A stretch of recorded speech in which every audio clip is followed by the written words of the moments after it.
Hello everybody, Derpy Sheep here, and we're back with another episode of Wynncraft Wednesdays, and today we're going to be doing another build video, with the freedom that I got from my last video. But this video, if you couldn't tell, is going to be structured a little bit different than usual. I wanted to try out this new idea I had where I have like background footage and I do pop-ups like this with the new, like the weapon freedom, for example. But I figured I could do this with like all the items and kind of so you got some background footage. I don't know if you guys will like this or not. If you do, comment down below which one you like better, this one or the old way.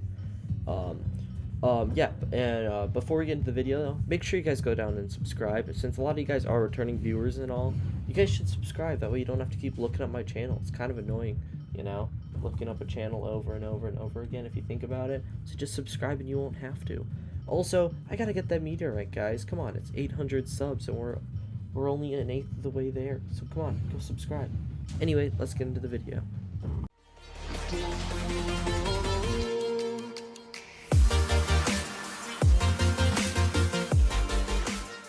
So to start off this video, we're actually going to be talking about freedom quickly. So with this build, you're going to have really good spammability since both Aerostorms and bomb arrows are going to cost 1, so you don't even need like a 3/4 freedom. You could get away with a 2/4 and possibly even a 1/4 freedom. I'm using a 3/4 with this in this video because I found this in my last video. If you want to see me IDing it, go check it out. Pretty cool. But I just wanted to mention as well with this is that I did this entire boss fight without powdering my freedom. I just still haven't done that for some reason. But what we're gonna want to do with powdering it is either fire, thunder, thunder, fire, or water, thunder, thunder, water, or two waters, 2 thunders, or 2 fires, 2 thunders, whatever. People do it differently. But you're gonna want either the water powder ability or the fire powder ability since they're arguably the best. Especially for builds like this, they're the best. So you're probably gonna want something like that. And thunder gives you the highest damage per powder with the percentage change and the raw.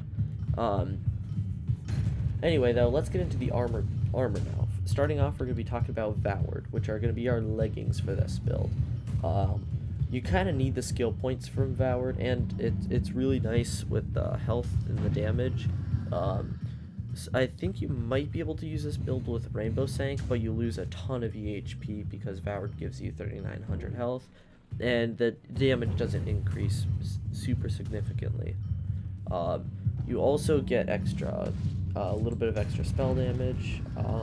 It's not as good a damage as like Rainbow Sank would be, of course, but you still get some extra spell damage. Now we're going to switch on over to the helmet, which is going to be Cumulonimbus. And now we're going to be talking about the helmet, which is going to be Cumulonimbus, which gives you pretty awesome spell damage, a little bit of water, air, and thunder damage, but also gives you 30 skill points, which is pretty crazy.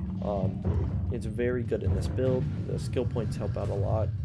It's very skill point heavy build because you need to get really high intel and try to get some decent defense and agility while you're at it.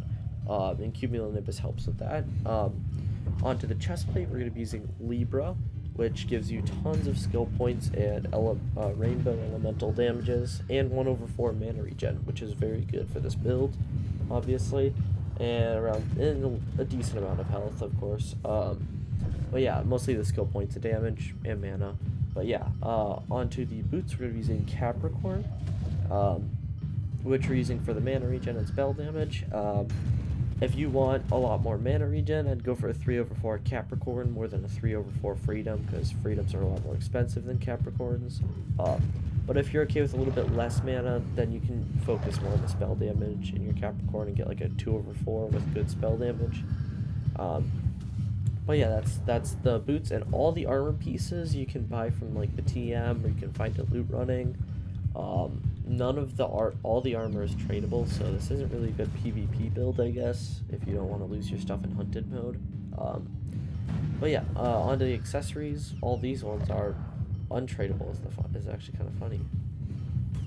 Anyway, the rings are going to be the Black Catalyst set, which you get from, I believe it's CUC, the Corrupted Underworld Crypt, I mean, but it might be Corrupted Undergrowth Ruins.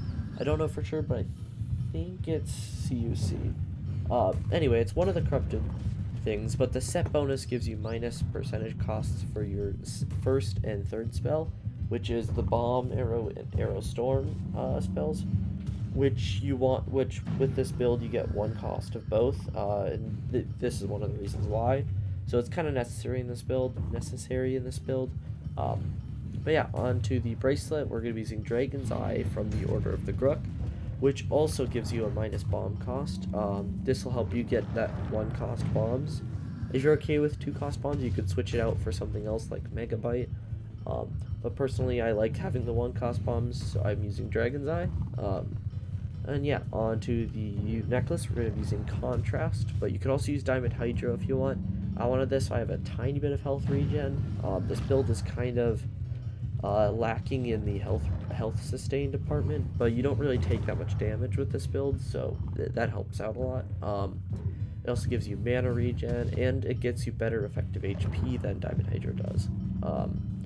But yeah, so that's the armor and accessories. Of course, the weapon's going to be Freedom, powdered as I talked about earlier. You could also have Gale's Force for walk speed, and also, if you want some more health regen, Fog of Creation has the 2nd best health regen of any bow in the game.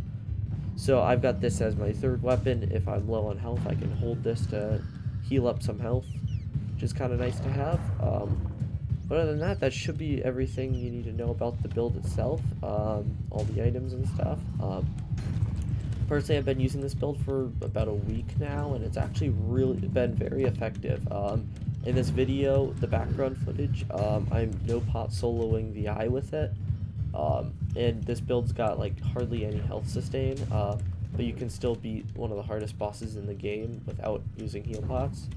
I'm kind of curious to see how it fares against some other things. I've done a little bit of like the Nexus of Light raid. I've done a couple times and it's been pretty good, except when you get launched into the air in the boss fight or frozen. Those are just kind of unavoidable deaths with Archer. But anyway, yeah, I think that should be about it.